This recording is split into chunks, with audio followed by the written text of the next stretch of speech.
Well, the Bears lost. Bear down, Bears fans. Another edition of the Chicago Bears podcast coming your way. Pat the designer, Shea Norling in the building.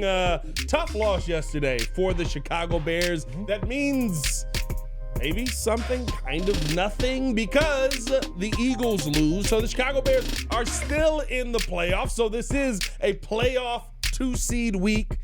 And you got the Packers coming up. But what we saw yesterday, very indicative of what we've seen out of this defense over the last couple of weeks. Got to talk about, is that going to be a major concern for us going into the playoffs? Of course, take a look at the fury that Ben Johnson had yesterday and what really might be the biggest issue this team has and our confidence level on the team heading into the playoffs. All that more in today's episode of the Chicago Bears podcast. Hit the like button, subscribe to the page, leave a 5-star review. Y'all know what to do. Today's episode is always brought to you by Underdog. Make picks, win money. Shea, how are you, my friend? You are fired up today. My playoff goodness. week, baby. Holy hell. The Chicago Bears are in the playoffs. Wow. I covered this team at a ESPN, Fox professional level for 4 years, and they had a combined total of 9 wins, I believe, in 3 seasons leading up to this one. You're dang right I'm jacked. I'm supposed to be excited. I respect it. Even though yesterday was rough. Yesterday was, listen, that was ugly.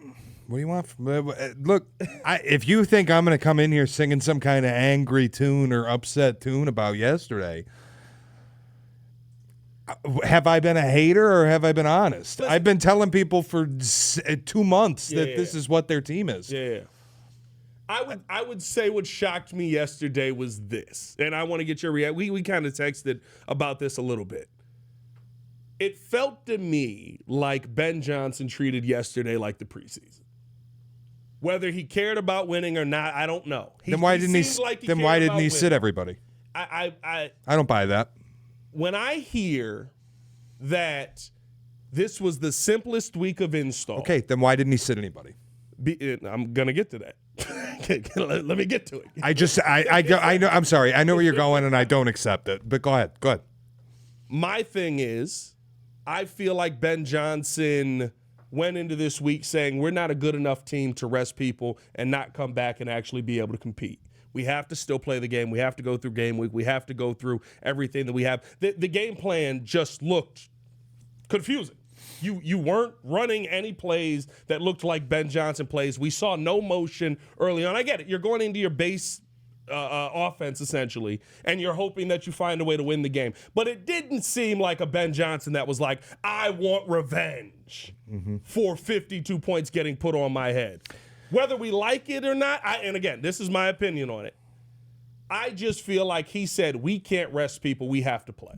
Yeah, I think it's a total cop-out because if he treated it like the preseason, he would have arrested people. I think it's a complete cop-out by a lot of the fan base because they don't – look, and I'm not saying you've done it, but a lot of people have done it. People have buried their head in the sand about what this season has been. The team you were yesterday against Detroit is the exact team that the Bears have been for 2.5 months. They weren't good offensively to start the game. Their defense blows. The last 4 weeks, they haven't really gotten takeaways. And you've seen what happens when you don't. You're not very good. First half yesterday, you got gutted. I don't care what anybody says about, they only gave up 13 points in the first half. Dude, there were 3 possessions. Yeah. Every time the Lions took the ball, they snuffed the oxygen out of the room. You couldn't get off the field. The offense isn't capable of playing complementary football when they don't get opportunities to touch the ball. And yeah, I understand that you can do something about it, but let's be real, guys. It's kind of a trend. First quarter against San Francisco, first 2 possessions, 3 and out. How many points against the Packers in the first half? 0. How many points against the Packers? Round 1 in the first half? 0.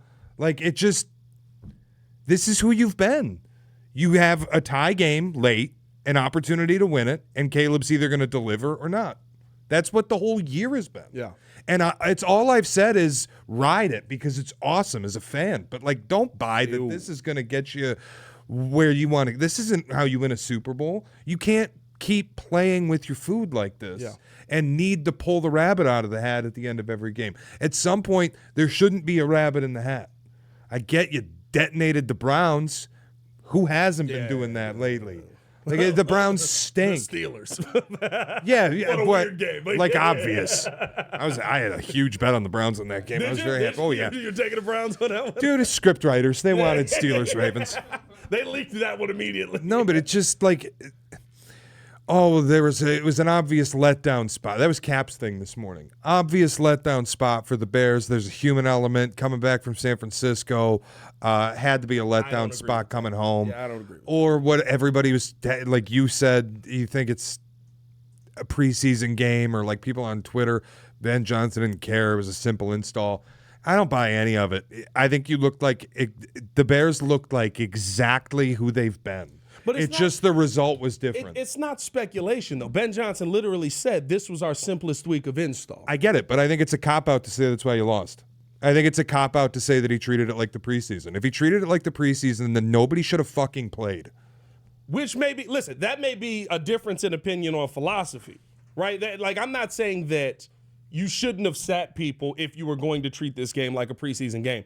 I'm saying, and I asked J-Mac about this yesterday. He was like, yeah, they were in their base stuff. And I was like, well, is their base stuff good enough for you to beat a team like the Detroit Lions? Clearly not. And it wasn't even good enough for you to go toe-to-toe with them. Okay. If you're putting together, like, for me, it doesn't sound like a coach that wants revenge for 52 getting put on him. It sounds like a coach that's like, I want to win. I'm not going to go into this game looking to lose. But I also kind of am not going to go the extra mile on this one. So did they run their base stuff when it was 16-6 against the Packers with 6 minutes left in the game? Did they run their base stuff when they went 3 and out twice, touching the football in San Francisco? Did they run their base stuff when they had 3 points with 2 minutes left in or not 2 minutes, but you get 3 points going into halftime in Lambeau? Like what? The only time it's been, and I'm going to use the word excuse, that they ran their base stuff or that it was a simpler game plan is when the result didn't go the way everyone wanted.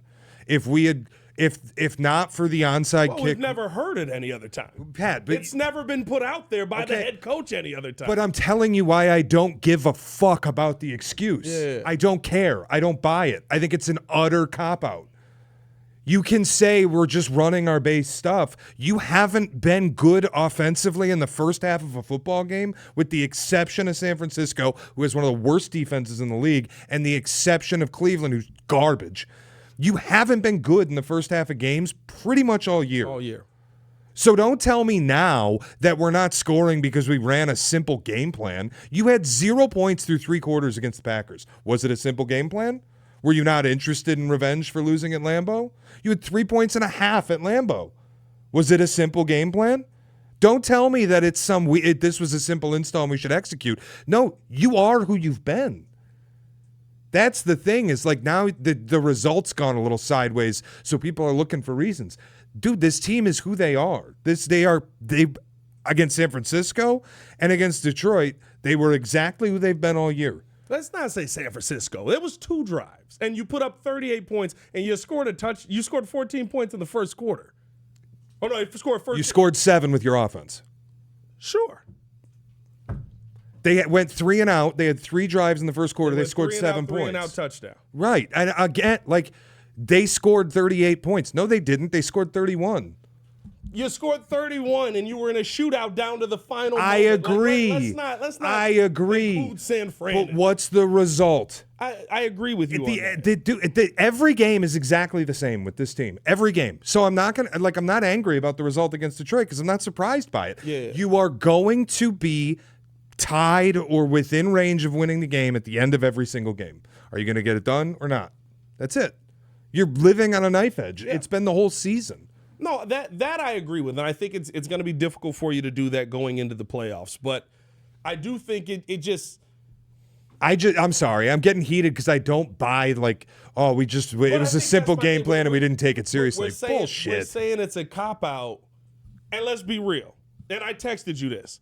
In the fourth quarter, this game plan looked different. In the fourth quarter, you saw way more motion. You saw what looked like a Ben Johnson called game. But again, That's every game. No, in the first halves of games, execution may be an issue, but you're seeing the motion. You're seeing literally, you got to come across the window dressing, if you will. Do you want to know what I think? Execution is not there. Do you want to know what I really think happened? It was a simple install because he didn't respect the Lions and expected them to run man coverage like they have all season, and then they came out running zone.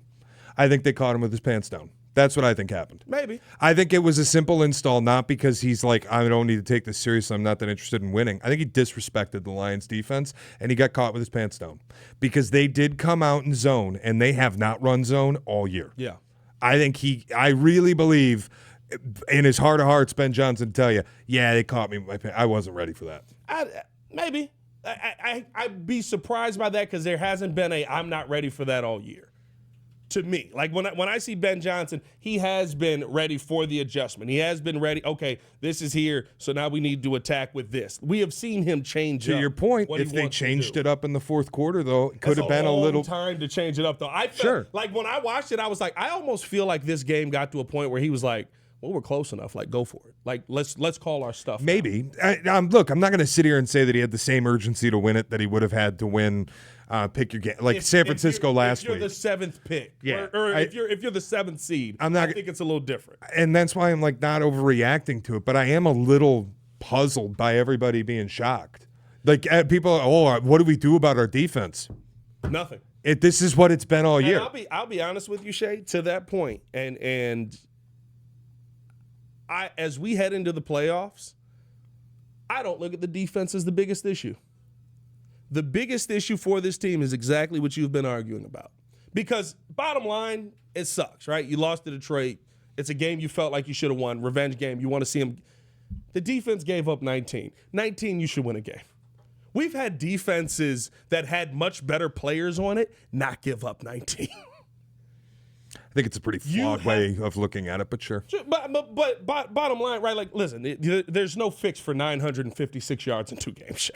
There just is. No. You gave up 500 versus San Fran. No. You gave up 456 versus the Lions the other. There's no fix for that. So I look at it okay, what really has to happen there? If you play it all like you played in San Fran, you win this game moonwalking.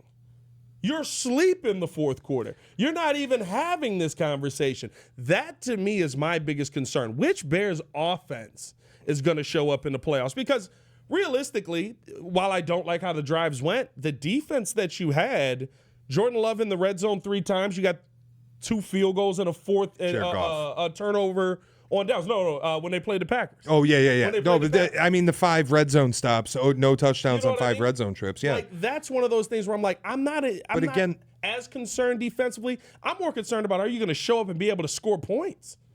I think it's fair. I mean, the way this team's going to have to win is offensively. You're going to have to keep your defense off the field by keeping your offense on it. Yeah. It's why I still, I know it was 2 possessions. The first 2 possessions, the 3 and outs in San Francisco, bother me because that defense is horrible. Yeah. That you will not, unless you play San Francisco, you're not going to see a defense that bad all playoffs. Well, you'll be practicing against it. You'll be practicing against it. You know what? Fair. No, but I'm just making the point. Yeah. You beat up and Ben Johnson, Kyle Shanahan, they were going bar for bar. I mean, it was incredible to watch. That was beautiful football. But like saying, we only gave up 19 against the Lions. I have an issue with, because all points aren't created equal. Yeah. Niners were scoring quick, fast, and in a hurry. They were down the field, and you had another opportunity to go quick, and they had success. The Lions did something different that made me real nervous. They just choked the life out of the game. Yeah. Because it was, you go 3 and out on your first possession. They get the ball and hold it for 10 minutes again. Yep. And you look up and you're like, oh, fuck, it's 10-0. And then you get the ball back and you have another short offensive possession and they take the life out of the game again. And you look up, oh, man, it's 13-0. Yeah. Like, we haven't even touched the ball yet. Yeah. And then you don't get the 4th down before halftime. And now you're looking up at the start of the 4th quarter and going, we need 2 touchdowns and 2 2-point conversions. Like, this just, I get that the offense has to help out the defense, but the defense has to help out the offense at some point, especially when we start getting into January football, and I just don't think they're capable of it. I would agree with that. I also think, listen, like the bottom line, even in the first half of this, base offense, whatever we want to call it, player execution is a problem. For everybody who's like, The drops are crazy. Why didn't you run the football enough? DeAndre Swift runs on first down, he gets 4. DeAndre Swift runs on second down, he gets 3.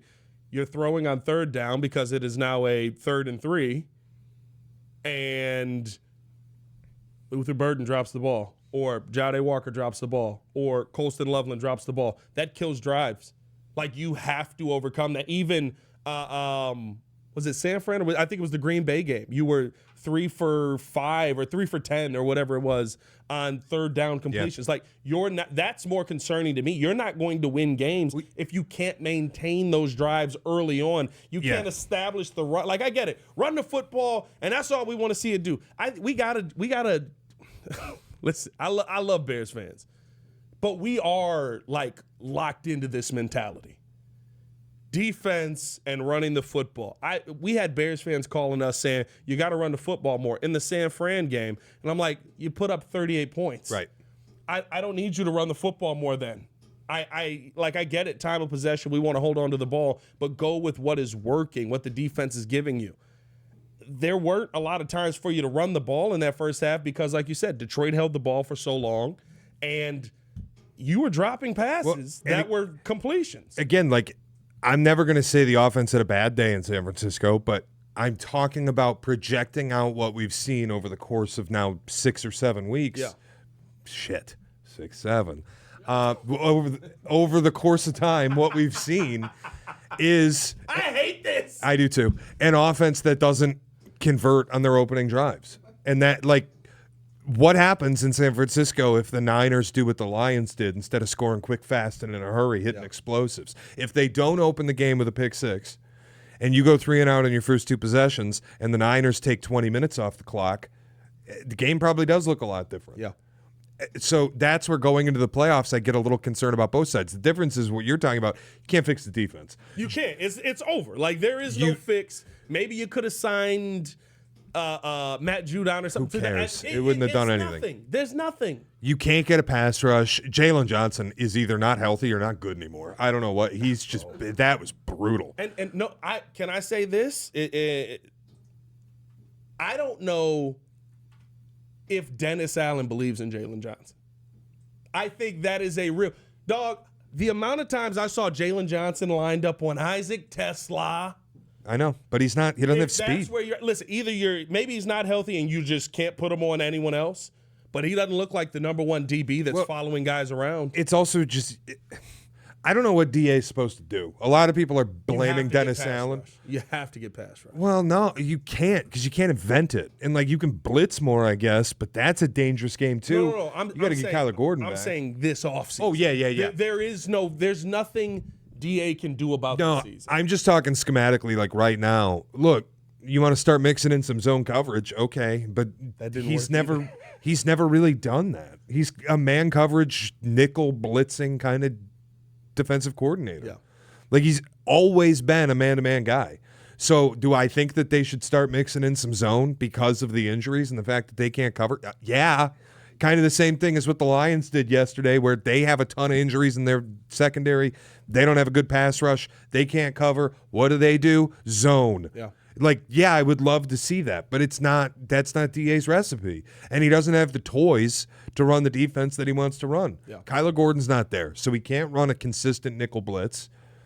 He doesn't have a reliable nickel in coverage. Like you're seeing C.J. Gardner-Johnson as a nickel corner, basically, and he can't cover. Yeah. He's never been able to cover. He's not a coverage DB. No. Jaquan Brisker, he's not a coverage DB. No.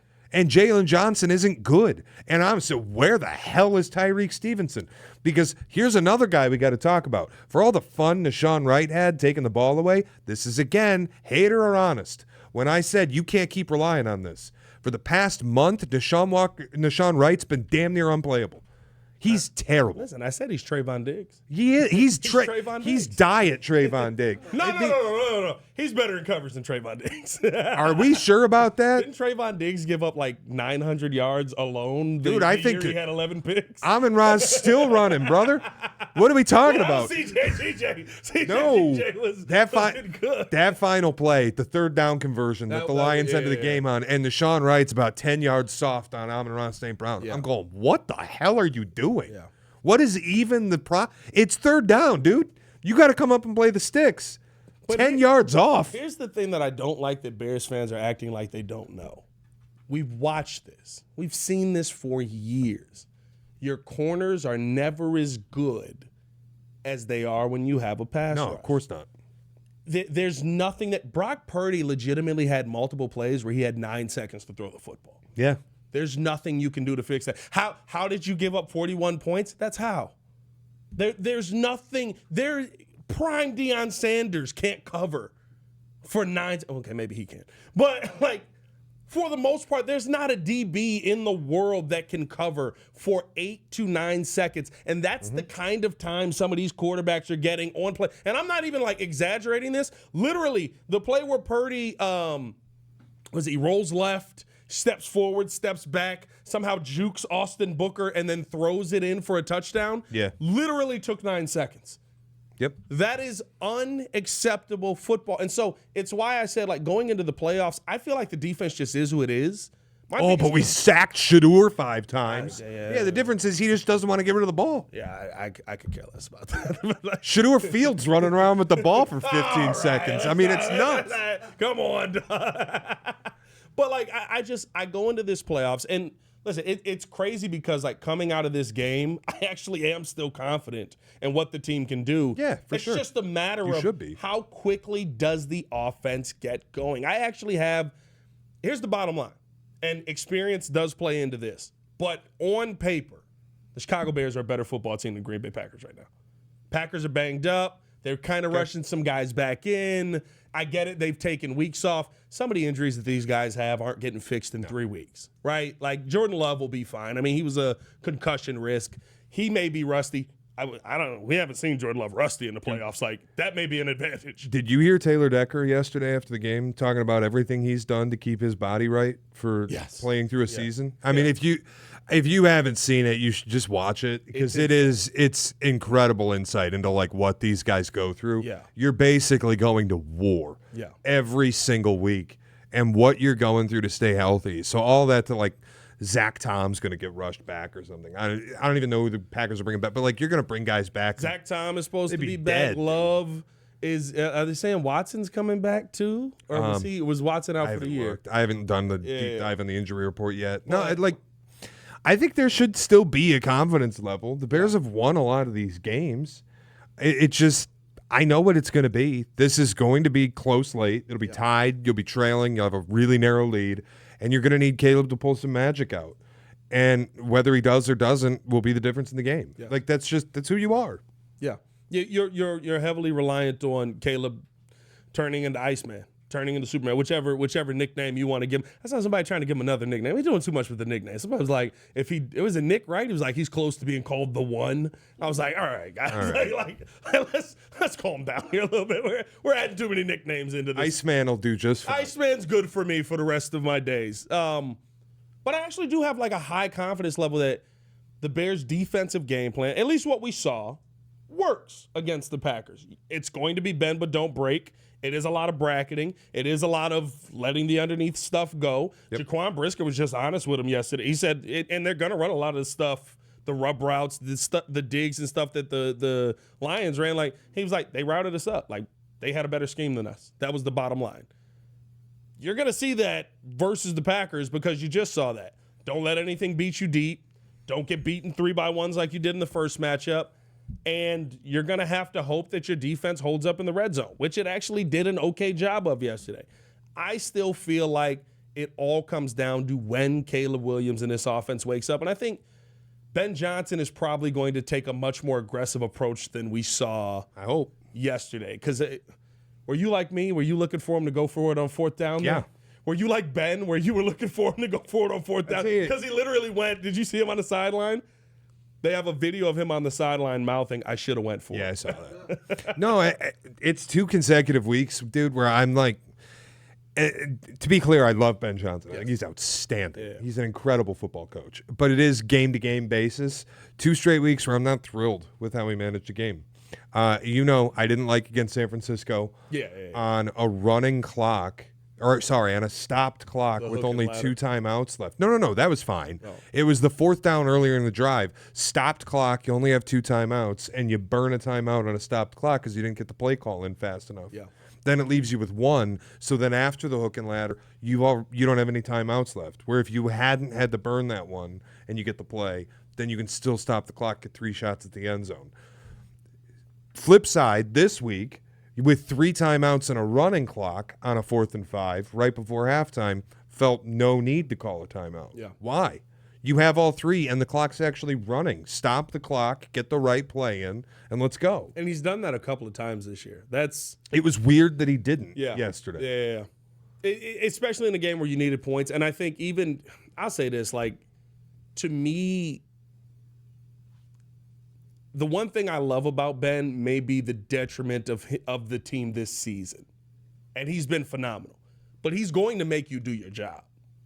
He's going to trust that you're going to do your job. And it's why, I think going into the playoffs, you're going to see a different mindset. And coaches are always more aggressive going into the playoffs. But versus the Packers, I don't think that you will ever see Ben Johnson go, we have to put 100% trust in the defense to get us this ball. But I think you're going to see him go, yeah, it's 50-50 shot. Because what he did, when you see him go, should have went for it, that was immediately, and I guess I get the mindset, right? If you miss it, you kind of have to let them score a touchdown so that you can have clock, go in and still have your timeouts and try and get a drive down the field. You're probably going the length of the field, but you got to let them score. But with you not doing that, you trust the defense to do what they haven't done for 2 weeks. Create a short drive. Even on the interception. I know. That drive was 5 minutes. I know. And ate a ton of clock. So they've been moving the ball up and down the field all day. That's the people are like, oh, it was only 13 points in the first half. Dude, they had 3 possessions. They scored 4 points per possession in the first half. You can't have that. It was the defense has gotten to a point this year, and I'm sorry, I love what Ryan Poles has done on the offensive side. Me too. I need you to do that on the defensive side. This is an offseason where I don't even know how you offload some of this money because Dial sucks. There's nobody that's going to want him. He's probably going to be here. Do you trade Montez, who's coming off a 10-sack season? You just cut him. Possibly. Well, 10 sacks, you probably could get something for him or include him in a deal. You have to find a way to create pressure up front, and you have nobody that can do it. Literally no one on the team. Maybe you feel good about Austin Booker. You know who I still don't think feels good about Austin Booker? And I like Austin Booker. I want him to be that guy.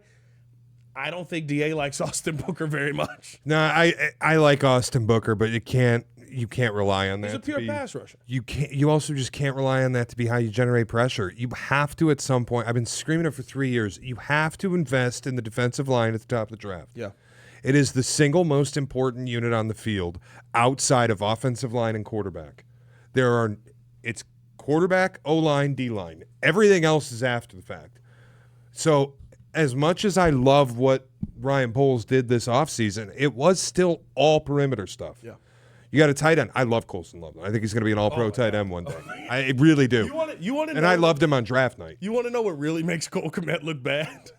How good Colston Loveland is at catching the ball and running. Dude. The one catch and run that he needed to have, he's fighting the foot. He's like, please, God, let me catch it. I got to get it. He's unbelievable. I love Luther Burden. I think he's great. Yeah.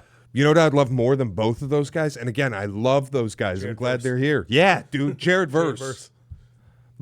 Well, that's more Rome Odunze. It is. Jared Verse, yeah. I like Rome as a player. Yeah. The more I'm seeing on Luther Burden. Sorry, I'm not trying to be disrespectful or anything, but Jesus, is Luther Burden going to be wide receiver 1? Yeah, Luther Burden's really good. Yeah, so you look back and go, damn, Jared Verse would have been really nice to have there. Because it is, Ryan Poles, 2 things can be true. Jalen Carter, finally. Sure. Darnell Wright's really awesome. Good. He's amazing. 2 things can be true. Ryan Poles has done a really nice job on building the offense. It's taken him 3 years to do it. Yeah.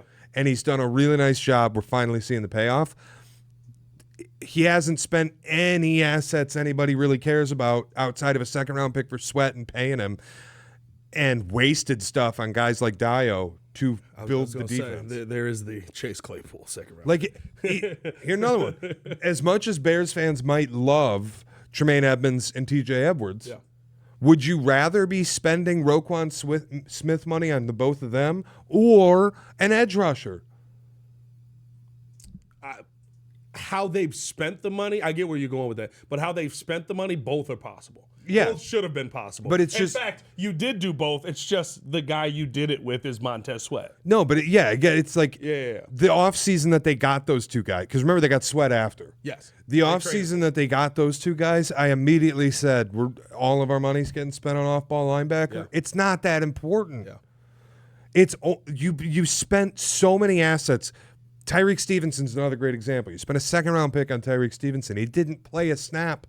And if you want to tell me he's injured, well, he's not on the injury report, and he's not on IR. No, he played. like that's the thing. Like, the second the guys are out, it's like, all right, Tyree, get in there. Like, it's literally, DA's just done with him. He had 0 snaps yesterday. Yeah, yesterday, yeah. But he wasn't hurt. I know. Yeah, that's what I'm saying. Like, but remember in San Fran who went out? Was it, I think Nashawn Wright went out? Tyreek's right in there. I'm like, so he's alive. That's what I'm saying. Yeah. Like, the guy doesn't play. So you're telling me effectively, because he's not injured as far as I can see, that he sucks. That's what you're saying. Yes. That's a second-round pick you spent on a corner. In the same year where you also drafted, I believe, or the year before, they doubled up with Kyler Gordon and Jaquan Brisker, who are both good players. Again, I'm not taking a shot at any of the players. But all of this has been invested in the outside, the perimeter. Yep. None of it has gone to the D-line. And it's the one thing I think really holds this team back. If you had a premium edge rusher, I'd be telling you you're winning a Super Bowl. But you don't. I agree. Yeah, I agree. The tough part about it is, and listen, your head coach is an offensive guy. I think you kind of knew you were going with a ton of offensive pieces. I don't think we all knew wide receiver.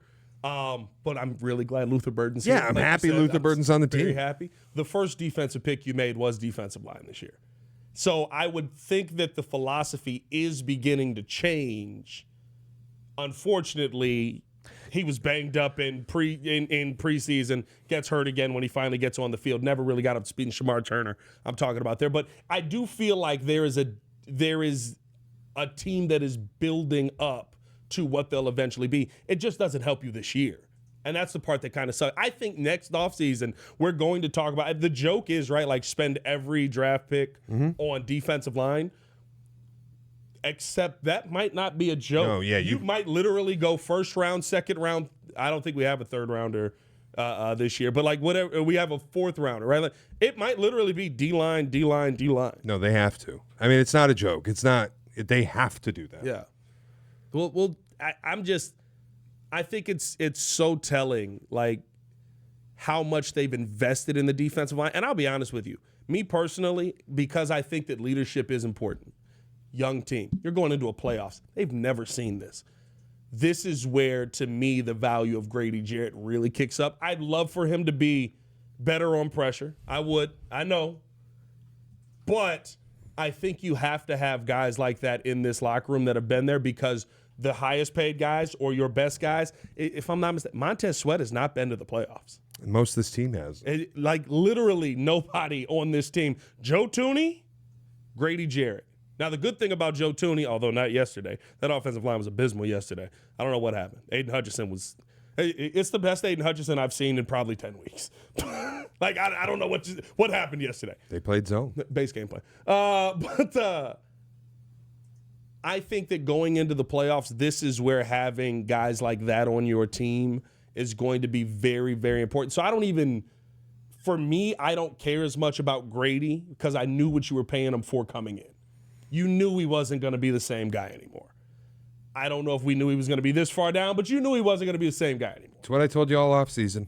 They entered the offseason with a defensive line that didn't have a single player in the top 40 in pressures, and they ended the offseason with a defensive line that didn't have a single player in the top 40 in pressures. Now we have a single player in the top 40 in pressures in Montez Sweat, and you got to find the guy that's the other answer. Yeah, the one guy that's in the top 40 in pressures on this line is the one guy everybody hates because he's still not living up to his contract. I'm so confused. It's not even that, because listen, 10 sacks, good season. I'm just so confused at when he's on and off the field. And I don't get it. Can we be – not all sacks are created equal. You look at the number and you go 10 sack season's great. Can we be honest about the sack that he got in the Green Bay game that everybody wanted to write home about, that he beat up on whoever it was? No, he did destroy. Dude, there were 10 seconds left in the game, and everybody in the building knew the Packers were throwing the football. I need you to show up when the game's on the line. Well, well, that was the game on the line. No, but you get the that get the point. Was the game on the line. Like you doing that on a basic Hail Mary play at the end of regulation. Yes. You show up when the game is in contest. Yes. I get what you say. Like mid game, be that game wrecker. Like bragging about the most known passing down in the history of known passing downs is the one I teed off on. Yeah. Show up when I need you.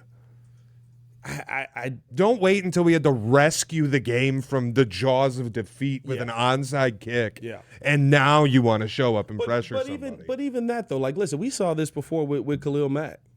And Khalil Mack is phenomenal. I think he's one of the best pass rushers of his generation.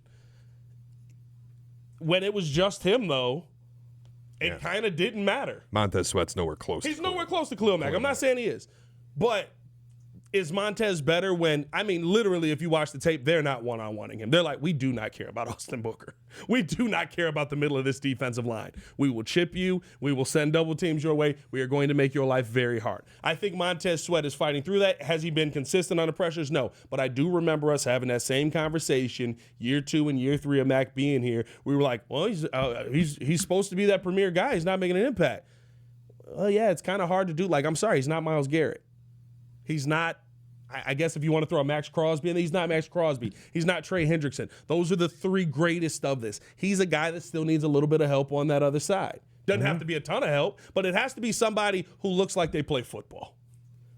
And most plays, there's not a lot of guys on that other side that look like they play football. I just want a first-round pick spin on an edge rusher. I don't think it's too much to ask. I agree with that. No. I don't think it's too much to ask. It's been 3 years I've asked for this. It's not too much to ask. And here's the reality of all of this, Shea. I think it's funny because, like, now that the season's over, we're kind of decompressing and seeing everything that we have. Got a playoff game this week.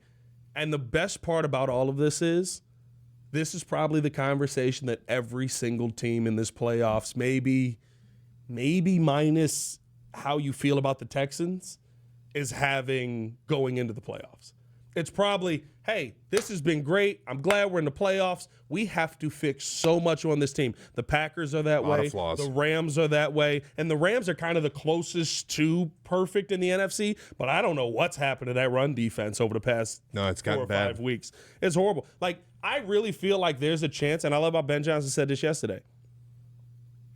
You got to win 4 in a row. The last time we lost 2, we went on a run and won 4 in a row. Very different teams. But you won 4 in a row versus what are now 3 playoff teams out of the 4, right? Like, you have done this before. Can you do it again? And it is a lot of teams in the playoffs, and me and you talked about this on the radio, that have a ton of flaws in the NFC. Absolutely. I'm not going to respond to that out of the interest of not being called a hater. I think they can win 1 in a row, probably. Sure. Listen, I don't believe the Bears are going to the Super Bowl. Like, I really do. I would love to sit here and say, I don't care about I'm not going to tell you, but I'm not going to tell you that they can't. That's my thing. I would be shocked 100%. if it happened, but I've been shocked before watching the NFL. I did not think that the 9-win New York Football Giants with Eli Manning would go up to Green Bay in negative 20 degrees and ace out Aaron Rodgers in an NFC title. Yeah. Didn't see it happening. And then go beat the undefeated Patriots. Yeah.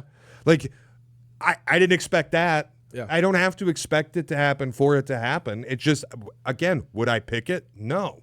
But I think this is the thing. I don't think there are a ton of Bears fans. Like, of course, there's the section that's Bears Super Bowl every year. But most Bears fans are probably like, listen, beat the Packers. After that, whatever happens, happens. They're probably living in this world of you win a playoff game, year one of Ben Johnson, 11-win season off of a 5-win season. The offense looks like it's figuring a lot of things out. We feel really good going into the offseason. I think the wild part about it, though, is like once you beat the Packers, it goes, okay, well, what's next? Well, so I'm not even doing the beat the Packers thing. And I get that it's for the fans. Like, this is big for the fans, and nobody wants the fucking Milwaukee vagrants spending the offseason trolling. Oh, my God. But please beat the Packers. In the the grand scheme and big picture stuff, this season is such a wild success already that nothing could happen that would sour how I feel about it. I will never look at this and go, that's a failure. Yeah, that would hurt. It should. That would hurt. It'll hurt in the moment, but in the big picture, you zoom out 30,000 feet, you go, there's nothing that could happen that could bother me, really. Yeah. Because here's the reality. You got a lot of teams in the playoffs that have built their teams for years to get to this point. Yeah. The Rams are in like a now or never spot. Their quarterback might retire at any given moment. They are going to have to make difficult decisions because all these guys they drafted, clock's coming up, time to pay a lot of them. Yeah. Like, Eagles have built this thing for years and are kind of at the end probably of what their window is with the way their offensive lines regress. Yeah.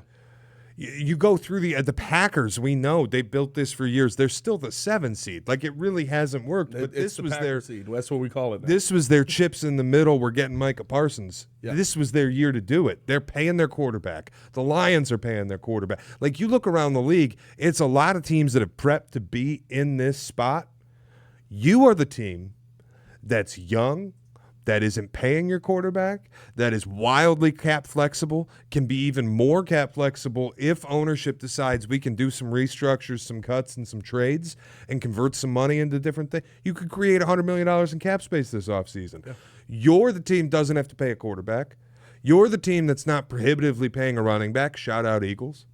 Like, this is kind of why I've just been saying all year, whatever happens this year is gravy. Yeah, once we got the 9 wins. Because this is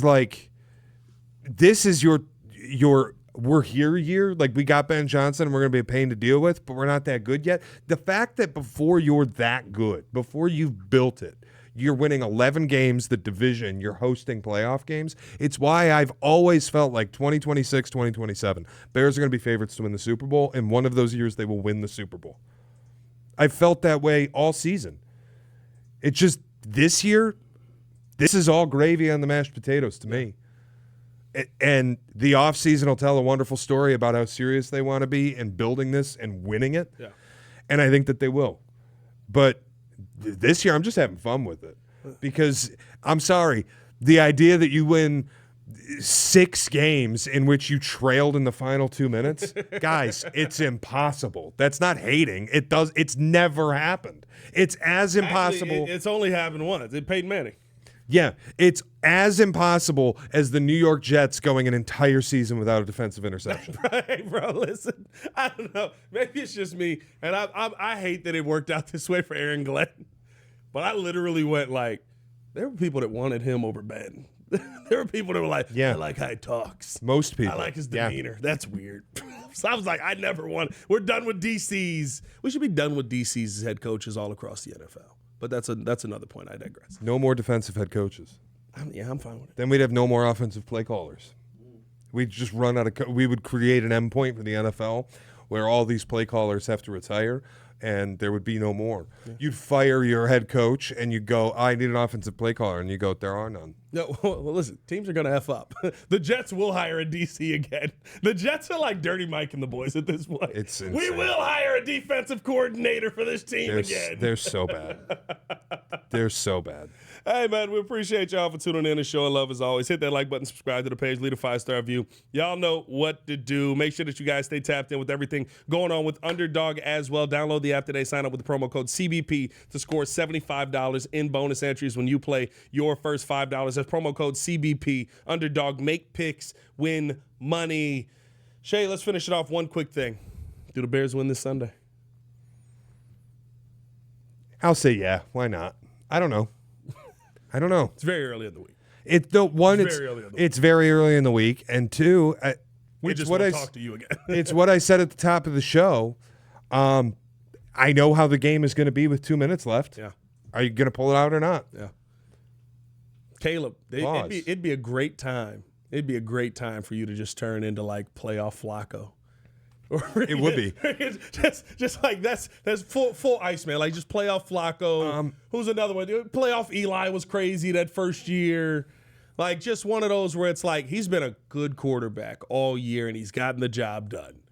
Oh, snap. He might be the best quarterback that's in this playoffs right now. Like, I'd love to give you football reasons why I think the Bears will beat the shit out of the Pack. And like, I could run through it. You have a great offensive line. At this point, yeah. You have a great offensive line. Their D-line is so compromised. Their offensive line is beyond compromised. I know you can't stop anybody, but, like, they haven't been running the ball explosively all season. Josh Jacobs has been reliable. Well, but you get my point. Like, you can go through all the football stuff and come away and go, yeah, the Bears should kill this team. You know how else I felt about that? Bears-Lions.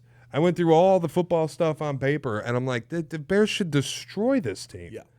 So it just, you ask me who's going to win. I'll say the Bears because it would make me happier.